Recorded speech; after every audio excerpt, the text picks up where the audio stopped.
증권회사 직원들하고도 한 10년 가까이 일을 했어요. 그러다 보면 엄청난 정보를 들었겠죠. 예전에 제가 찍은 영상 중에 수익률이 무엇이 중요한디 했는 영상이 있어요. 대부분 개인들은 수익률에 가장 초점을 맞추는 것 같아요. 그래서 시중에 나와 있는 책들도 보면 뭐 워렌 버핏이나 레이 달리오, 뭐 피터 린치 이런 사람들 우리나라에 오면 책 못 씁니다. 만약에 그런 사람이 우리나라에 누군가가 있었다고 해도 책을 쓰면 아마 안 팔릴 거예요. 왜냐하면은 100% 수익, 뭐 1000% 수익 광고하시는 분들이 얼마나 많은데요. 반지하에 살다가 뭐 건물 몇 채 가진 건물주가 됐다 그러고 뭐 20대에 100억대 자산가가 됐다고 하는 책들이 얼마나 넘쳐나는데 연평균 뭐 20% 수익 꾸준히 거뒀다 이런 책은 팔리지도 않을 겁니다. 수익률은 지금처럼 제로금리 시대에 5% 이상만 나와도 성공적인 투자라고 할 수 있을 거예요. 왜냐면은 무위험 수익인 은행 예금 자체가 거의 이제 0%대니까 1% 이하로 내려왔죠. 그런데 5% 이상 수익을 낸다는 것은 성공적인 투자를 하고 있다는 거고, 꾸준히 매년 10%의 수익을 낸다면 아마 우리나라에서 투자하고 계신 분 중에 상위 10% 안에 무조건 들 겁니다. 만약에 20%의 투자 수익을 매년 꾸준히 거두시는 분이 계시다면 워렌 버핏이나 레이 달리오처럼 전설적인 투자자가 되는 거죠. 그거를 10년이든 20년이든 지속할 수만 있다면. 미국 시장 같은 경우에 과거 100년, 뭐 200년 자산분별 수익률 조사해놓은 자료도 있고, 우리나라 시장도 과거 한 30년 정도 자산분별 수익률을 조사해 놓은 게 있어요. 우리나라도 그렇고 미국도 그렇고 주식이 수익률이 가장 높죠. 변동성이 컸을 뿐이지 수익률 자체는 연평균 한 7% 정도 됩니다. 대신 변동성이 그만큼 크기 때문에 참고 견디기가 정신적으로 쉽지가 않은 거고. 그런데 대부분 우리나라 이제 사람들은 엄청난 고수익을 목표로 하시죠. 제가 봤을 때 대중들은 수익률 눈높이만 좀 낮춰도 좋은 투자처들이 많이 보일 거예요. 많이 보일 거예요. 정말. 투자하는데 내 삶을 많이 소비하지 않아도 될 거예요. 그러면 내 삶이 다시 생길 거예요. 지금 일하기도 바쁘죠. 투자 공부하기도 바쁘죠. 또 투자하기도 바쁘죠. 그러면 인생은 언제 즐기나요? 즐길 시간이 없잖아요. 그렇게 열심히 공부하고 투자한다고 해서 상위 10%의 성과를 내는 것도 아니고 전설적인 투자자들처럼 연평균 20%의 수익을 내는 것도 아닙니다. 핵심은 수익 자체는 투자금 곱하기 투자기간 수익률입니다. 여기서 제일 중요한 거는 투자금이고, 그래서 투자금 자체를 늘리는 게 가장 중요해요. 그 투자금이 투자되어 있는 투자기간을 늘리는 게 두 번째 중요한 겁니다. 그리고 마지막으로 수익률이에요. 수익률은 내가 시장 평균만 가져가겠다 생각하면 내가 많은 시간과 노력을 들이지 않고 따라갈 수 있어요. 기회를 많이 볼 수 있어요. 주변에서. 부동산이든 주식이든 그런 기회는 흔하게 보입니다. 그런데 이거를 사람들이 싫어하죠. 뭐 5%든 10%든 수익률은 눈에 보이지가 않는 거예요. 남들은 몇 달 만에 더블 봤다 그러고 몇 달 만에 몇억 몇십억, 뉴스에 계속 그런 얘기 나오잖아요. 어떻게 만족할 수 있겠어요? 남하고 계속 비교가 되니까. 투자금 자체는 적은 상태에서 빨리 큰 돈을 벌려고 하다 보니까 자꾸 수익률에 목을 매게 되는 거예요.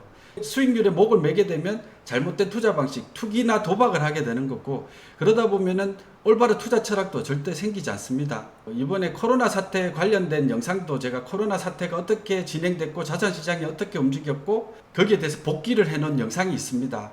나름대로 되게 공을 들여서 만들었는데 사람들 별로 안 봐주셨는데, 그거를 보시면 공부가 많이 되실 거예요. 저도 시장이 엄청나게 하락을 했을 때 주식에 어느 정도 다시 좀 더 들어갔습니다.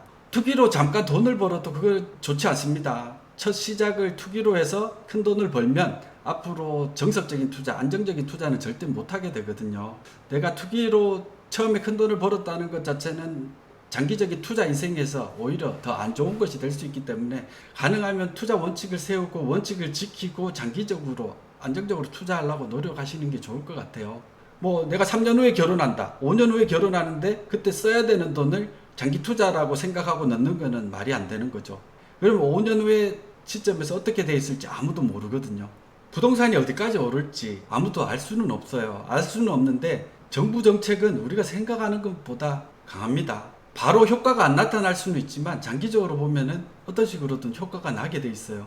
그게 부양책이든 규제책이든 똑같습니다. 정부와 중앙은행에 대항하지 마라 하셨는데 정부와 중앙은행의 손은 보이죠.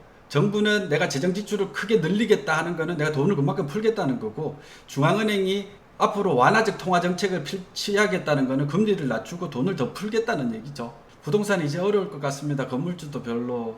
이건 항상 말씀드리지만 무조건 아파트가 안 좋다, 아니면 무조건 커피숍 하면 망한다더라, 무조건 편의점 하면 망한다더라, 이거는 말이 안 되는 거예요. 편의점도 좋은 편의점이 있고 나쁜 편의점이 있지만 좋은 편의점이 점점 줄어드는 거죠. 예, 점점 줄어드는 거고, 그 중에서 괜찮은 것들은 항상 있는 거니까. 그쵸? 죽고 나서는 돈이 다 소용없고, 살아있는 동안 어느 정도 즐기고 뭐 할 수 있어야 되죠. 파이어족이 되고 싶은데 와이프한테 말을 못 하겠습니다. 함께 사시는 분하고 가치관이 맞아야 돼요. 계속 꾸준히 대화를 통해서 우리가 삶의 어디에 가치를 둘 건가 계속 얘기해 보시면 좋을 것 같아요. 예전에 어느 부자 집에 도둑이 들었어요. 도둑이 들어가지고 그 부자가 너무 놀래가지고 집으로 헐레벌떡 뛰어갔습니다. 그랬더니 값비싼 TV나 뭐 모든 그 보석류들이 다 없어졌어요. 그런데 부자는 천만다행이다 생각을 한 거죠. 왜 그랬을까요? 그 집에 있던 가장 비싼 물품은 유명 화가의 그림이었습니다. 그런데 도둑 눈에는 그림은 아무 가치가 없는 것처럼 보였고, TV 자체가 엄청나게 가치 있는 것으로 보였을 거예요. 현금 10억 이상 모으려면 사업 소득 단계가 필수라고 생각하는데, 그렇죠? 어느 정도 부자가 되려면 사업을 하시는 게 가장 좋고, 아니면은 내 업에서 상위 1%든 뭐 10% 그 안에 들어야 됩니다. 임원이 될 비율은 1%가 안 되니까요. 우리나라든 뭐 자본주의 사회에서는 사업자들이 돈을 모으고 벌기가 유리하게 시스템이 돼 있어요. 거기에 대해서는 다음에 또 한번 말씀을 드리고, 사업에 대해서도 제가 기회 되면 여러 번 말씀을 드릴게요. 그 젊은 분이든 아니면 제 또래 분이든 돈을 벌라고 마음 먹으면 지금도 벌 수 있는 것들이 많은 것 같아요. 거기에 대해서는 앞으로 조금씩 말씀을 드리도록 하고, 주식을 꽤 가지고 계신 걸로 아는데 이번 코로나로 인해 큰 폭 하락이 있었을 것 같은데 마음이 흔들리지 않으셨나요? 저는 그런 거 잘 없어요. 저는 뭐 단기적으로 생각하는 게 아니고 되게 길게 생각을 한 거기 때문에, 코로나 사태 때 조금 더 주식을 샀지만 뭐 크게 마음이 흔들리지는 않았습니다. 수익은 제가 제일 중요하다고 생각하는 건 투자금 자체를 늘리는 거. 그래서 더 많이 벌고 그 중에서 더 많이 저축하고, 그래서 투자금 자체를 계속 늘려가는 게 가장 중요하고, 그 다음에는 투자 기간이 길어지면 됩니다. 그러기 위해서는 하루라도 젊었을 때부터 투자를 시작하는 게 유리하겠죠. 그리고 마지막이 수익률입니다. 수익률은 내가 더 시간을 투자한다고 해서 보장된 것이 아니죠. 투자금하고 투자 기간은 내가 결정을 할 수 있지만 수익률은 시장에 의해서 결정되는 거니까 그렇게 생각하시면 좋을 것 같습니다. 제가 채널 만들면서 항상 했던 얘기인데, 돈의 노예가 되지 않기 위해서 어느 정도 돈은 반드시 필요합니다. 그래서 제가 돈은 어떻게 벌고 지키고 불리는가에 대해서도 계속 영상을 만들 거예요. 만들고 어떻게 잘 쓰는가에 대해서도 계속 이야기를 할 거고, 그렇지만 어느 순간 오히려 돈벌이라는 감옥에 빠지는 거는 경계하셨으면 좋겠어요. 우리 인생에서 돈이 목적이 되면, 처음에는 돈 때문에 고생하지 않고 돈 때문에 힘들지 않기 위해서 어느 정도 돈을 벌려고 하다가 나중에는 돈 자체가 목적이 되어버리는 경우가 많아요. 오로지 돈만 벌기 위해서 내 모든 시간과 노력을 쓰는 경우가 많은데, 그거는 경계했으면 좋겠고, 그래서 최소의 노력으로 평균 이상의 수익률을 꾸준히 거두고 장기 투자하는, 투자 원칙을 제대로 확립하고 장기 투자하실 수 있도록, 내가 투자하거나 돈 버는데 들였던 시간들을 다시 삶으로 되돌려주는 걸 저는 목표로 해요. 그래서 뭐 엄청난 투자 수익이 있다거나 뭐 엄청난 상품이 있다거나 뭐 이런 얘기를 제가 계속 안 하는 이유가 그런 거예요. 그 뉴스에 나오는 거나 아니면은 최근에 나왔던 뭐 좋은 상품들 이런 거 계속 소개해주면 방송하기 쉬워요. 관심도 여러분도 있으실 거고. 근데 제 방송 목표는 그게 아니에요. 제가 재테크에 시간을 별로 안 쓰듯이 여러분도 재테크에 너무 시간을 안 쓰시고 시장 평균 수익률을 목표로, 그리고 투자 자금을 계속 늘려갈 수 있도록 스스로에게 투자해서 내가 벌어들이는 돈들이 늘어날 수 있도록 노력하시고, 그거를 장기적으로 계속 불려가시면 좋을 것 같습니다. 수익률을 높이려고 노력하시는 분들 보면 제가 생각나는 게 뭐냐면, 로또 번호를 직접 적는다고 해서 당첨 확률이 높아지지, 물론 로또하고 비교할 수는 없어요. 투자는 내가 노력하는 만큼 어느 정도 성과도 날 수 있겠지만 비슷해요. 내가 아무리 노력한다고 해서 그게 막 극적으로 드라마틱하게 좋아지지 않고 오히려 내가 아무 신경 안 쓰고 ETF의 시장 수익률만 따라가는 것보다 못해질 경우도 많습니다. 투자에도 수학 체감의 법칙이 존재한다는 거. 내가 시간을 투자한 만큼 수익률이 계속 높아지는 게 아니고 시간을 투자해서 시장 수익률을 따라갈 수 있을 때쯤 되면 나머지 시간은 내 스스로의 역량을 높이고 삶을 좀 더 돌아보고 주변에 가족이든 친구든 사랑하는 사람들하고 시간을 보내는데 더 사용하시면 좋을 것 같아요. 혹시 투자하는데 좋았던 책 추천해 주실 수 있나요? 제가 책 추천 관련해서는 항상 말씀을 드리지만 앞으로 책 리뷰도 가끔 할 텐데 책은 내가 지금 처한 위치에 따라 달라요. 초보한테 좋은 책이 있고 중급자한테 좋은 책이 있고 상급자한테 좋은 책이 있고 부동산 투자하는 사람한테 좋은 책이 있고 주식 투자나 뭐 이런 투자하시는 분한테 좋은 책이 있고 다 달라요. 그래서 제가 항상 권해드리는 거는 도서관에 가셔가지고 투자 관련 서적들을 제목 마음에 드는 거 쭉 뽑아 오세요. 뽑은 다음에 처음에 머릿말이든 목차든 어느 정도 읽어보시면 더 궁금하고 더 알고 싶다 하는 거, 이해가 조금 된다 하시는 것들이 있을 거예요. 그런 것들을 읽어보시면 됩니다. 저는 기업체 증권 담당자들하고 10년 넘게 일했고 증권회사 직원들하고도 한 10년 가까이 일을 했어요. 그러다 보면 엄청난 정보를 들었겠죠. 저도 들어가지고 별로 성과를 못 봤지만 그분들도 항상 실패하는 걸 옆에서 봤어요. 주식시장의 전문가라는 없다는 걸 저는 잘 알아요. 그죠? 근데 내 마음이 편할 수 있는 투자하는 게 정말 중요한 거예요. 어차피 돈을 버는 이유를 생각을 하셔야 돼요. 내가 걱정 없이 살라고 돈을 버는 거잖아요. 근데 돈 버는 과정이 근심 걱정으로 하루하루 초조하게 기분이 롤러코스터 타듯이 왔다 갔다 한다면 그게 투자하는 게 무슨 의미가 있겠어요. 그쵸? 상패당했을 때 어떤 에피소드가 있었냐면 증권회사 직원이 전화 왔어요. 지금 정리매매 기간인데 10원인가 50원인가 하는데 좀 매도하시라고 전화가 왔어요. 그래 어차피 매도해도 뭐 몇만 원 되지도 않는 거 이거 뭐 매도할 필요 뭐 있냐 그랬더니 증권사 직원이 했던 말이 아직도 생생합니다. 계좌에 그게 평생 남는데요. 정리매매를 안 하고 상장 폐지가 되면 마이너스 99.98% 수익률 자체가 평생 남기 때문에 계좌가 재수가 없어지니 빨리 정리매매 기간에 매도하라는 얘기였습니다. 장기 투자가 왜 중요한지 또 하나 말씀드리면 전설적인 투자자 피터 린치의 마젤란 펀드가 13년 동안 누적 수익률 2800%를 거뒀어요. 한 해도 마이너스를 낸 해가 없었는데 마젤란 펀드에 투자했던 투자자들의 절반 이상이 손실을 봤다고 합니다.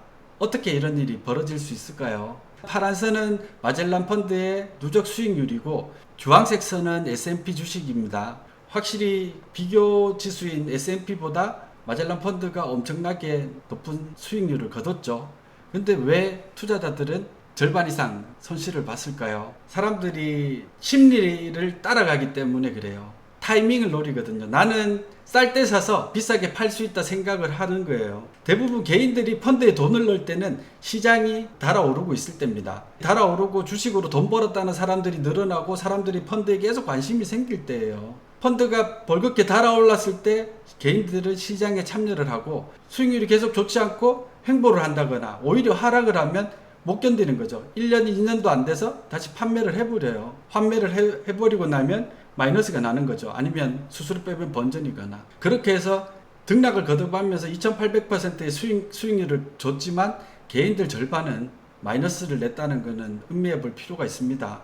시장이 하락을 하다가 바닥에 있을 때 대중들의 주된 심리는 불안입니다. 불안이고 하락에서 상승으로 전환을 했을 때 어떻게 시장이 상승하지? 이렇게 관심을 서서히 보입니다. 그리고 완연한 상승세로 접어들면 그때서 확신을 가지고 개인들이 대부분 활발하게 매수를 해요. 그리고 조금 더 오르죠. 조금 더 오르는 걸 보고 처음에 먼저 왔던 사람들 돈 번 걸 보면서 보수적인 개인들이 또 투자에 임하는 거예요. 그때는 욕심입니다. 계속 상승을 해서 벌써 많이 올랐는데 더 오를 거라는 생각으로 욕심에 주식을 매수하게 되고 그 다음에 그게 의심이 되고 걱정이 되고 다시 후회에 매도를 하죠. 그러면서 이 사이클이 계속 반복되는 겁니다. 크게 보면 불안, 관심, 확신, 욕심, 의심, 걱정, 후회의 단계를 거쳐서 계속 저점과 고점을 높여가며 사이클을 만들면서 시장은 우상향을 합니다.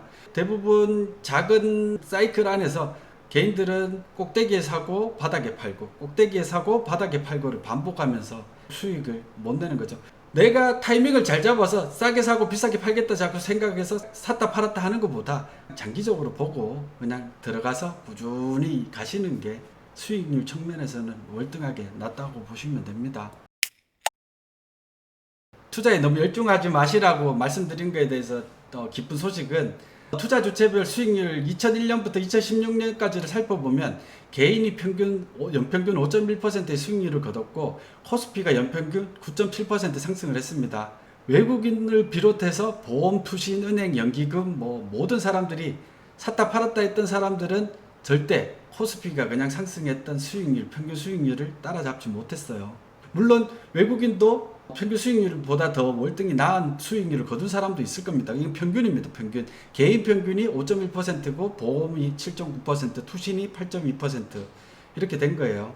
그렇기 때문에 코스피의 수익률을 추종할 수 있는 ETF에 투자해서 너무 신경 안 쓰고 마음 편하게 장기 투자하는 게 월등히 나을 수 있다는 거 말씀드리고 싶고요. 유진 파머 교수가 투자기관별 조사한 실증 사례를 보면 한국 주식에 투자했을 경우에 한 달일 때는 오르거나 내릴 가능성이 반반입니다. 평균적으로. 그리고 1년일 때는 상승할 확률이 한 60% 정도 된다고 해요. 그리고 5년 정도 되면 80% 이상 상승을 하고 이게 20년이 되면 거의 99.9% 상승을 하는 거죠.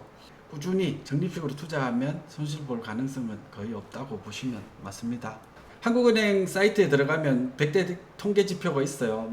GDP부터 시작해가지고 금리 이렇게 쭉 있는데 유튜브 방송을 보거나 책을 보더라도 경제 지표를 모두 알아야 될 것처럼 이야기하시는 분들이나 경제 지표만 알면 성공한다고 말씀하시는 분들이 많은데 절대 그렇지 않습니다. 경제 지표만 알아가지고 성공할 수 있으면 연준 사람들이나 아니면 한국은행 사람들이나 경제학 교수님이나 현업에 계신 분들이 항상 투자에 성공을 해야 되겠죠. 경제지표 자체는 밤하늘에 반짝이는 수많은 별들하고 똑같아요. 결국 이 100개의 경제지표들이 목표하는 거는 GDP라든지 금리라든지 성장률이라든지 몇 가지 주된 지표들을 미리 예측하기 위해서 나온 것들이에요. 예를 들어서 북극성이 있으면 북극성이 안 보일 때 나머지 것들을 통해서 그 북극성의 위치를 미리 알 수 없을까 해서 나온 것들인데 전부 다 공부하고 따라간다는 것은 거의 불가능에 가깝습니다. 경제지표는 기본적으로 알아야 되는 부분도 있지만 일일이 공부하는 것들이 의미가 없다는 것은 제가 기회 되면 제가 준비해서 왜 경제지표 공부가 부질없는지 알려드리도록 하겠습니다.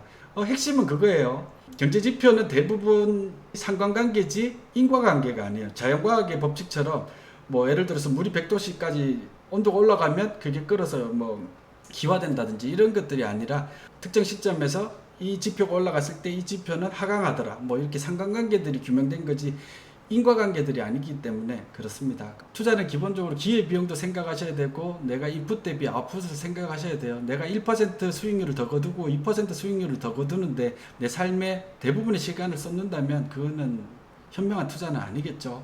주식 계좌 자주 안 보는 게 투자에 도움이 된다고 하셨는데 100% 옳은 말입니다. 대부분 장기 투자하시는 분들은 기껏해야 하루에 한 번 보거나 길게는 한 달씩 안 보는 사람들도 많아요. 저도 계좌는 거의 안 봅니다. 의미가 없거든요. 부자들이 세상을 어떻게 바라보고 투자를 어떻게 생각하는지에 대해서 한번 생각해 보셨으면 좋겠어요. 경제가 안 좋은데 어떻게 자산이 오르느냐 이런 것도 잘못된 생각이라는 거 꼭 아셨으면 좋겠고, 부자들은 수익률을 따라가면서 돈을 더 많이 벌려는 목표보다는 부자들의 돈은 자산 가격 하락이나 아니면은 물가 상승률로부터 내 재산을 지키는데 주된 목적이 있다. 그래서 거기에 맞춰서 돈이 움직인다는 것들을 유추해서 따라가시면 투자에 큰 도움이 되실 겁니다. 설명을 좀 더 잘할 수 있는데 이게 잘 안 돼요, 지금. 그래서 제가 너무 답답하고 좀 슬퍼요. 앞으로는 좀 더 설명 잘하고 할 수 있도록 좀 더 노력할게요. 자, 오늘도 함께 해주신 분들 감사드리고요. 제 진심은 잘 전달됐으리라고 생각을 하고 삶을 모두가 되찾으셨으면 좋겠어요. 행복한 부자 되셨으면 좋겠고 좀 더 행복하게 삶의 가치를 발견하셨으면 좋겠고 돈 걱정으로부터 많이 벗어나셨으면 좋겠습니다. 내일 출근 잘하시고 또 다음에 또 뵙겠습니다. 고맙습니다.